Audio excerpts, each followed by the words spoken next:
Deputy Speaker. I think first of all, two caveats and two anecdotes. First of all legislation requires to be taken in the round and in indeed the general context that people have mentioned. And it's for that reason that I am concerned about this particular bill, as opposed to just specific aspects. Secondly, it is a privilege to be an elected member, and we have a duty to nourish and cherish democracy. And I think in this respect, this bill fails because it challenges it.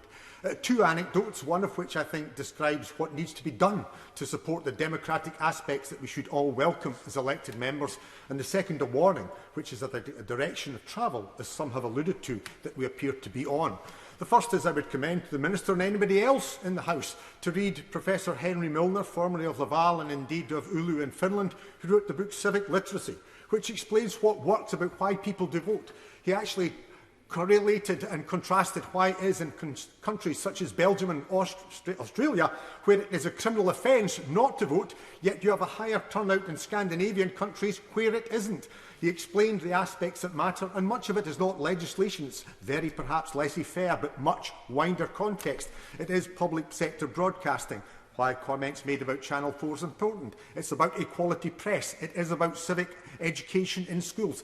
These aspects are important, and that's the direction of travel we should be pursuing. The warning comes not from... by all means. Extra minute. I thank the honourable member. He's explaining some very noble values about the democratic process, all of which I agree to, but can he explain to us this evening why he and his current party, the Alba Party, and in his previous role as a Scottish Government Minister with the SNP government, denied hundreds of thousands of Scottish women and men the right to have a vote in the Scottish independence referendum, which was about breaking up the very nation that they came from. Please explain why there was a democratic deficit there. That is a past debate, and the people of Scotland will decide the future referendum in due course. But let me deal with the warning. And it comes not from the OSCE that's been mentioned, but from their Carnegie Council for Ethics and International Affairs. And I remember a friend of mine who worked for them sending me a CD of what had happened in the Soviet Union as it was about to collapse and before the CIS and the Russia Republic was in fact formed. The Heritage Foundation moved in, and they were doing lectures to people who became oligarchs, governors of huge tracts, larger probably than the United Kingdom. They were taught about democracy, and what they were taught was two things.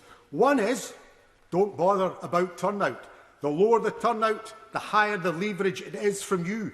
That was teaching people about democracy, those who hadn't had it since the Russian Revolution. That is a direction of travel that we are coming towards.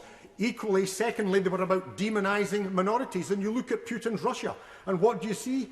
Voter suppression and indeed demonisation of those from the Caucasus or elsewhere. So that is the threat that we face. We have to take actions as a legislator that encourages people to participate, not take steps that discourage people from participating.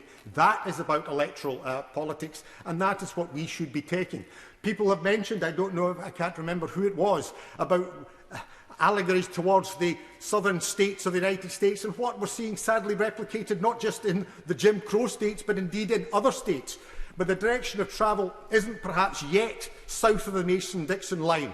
But the direction being pursued by this government, both with regard to this particular piece of legislation and indeed wider aspects, is most definitely the types of things that we used to think were left in the history books, came from the Mason-Dixon line, and were fundamentally about disenfranchising people who those in power did not wish to elect, because they knew that their election, the ability of the wider electorate to participate, would threaten their power. It is for that reason that I oppose this bill.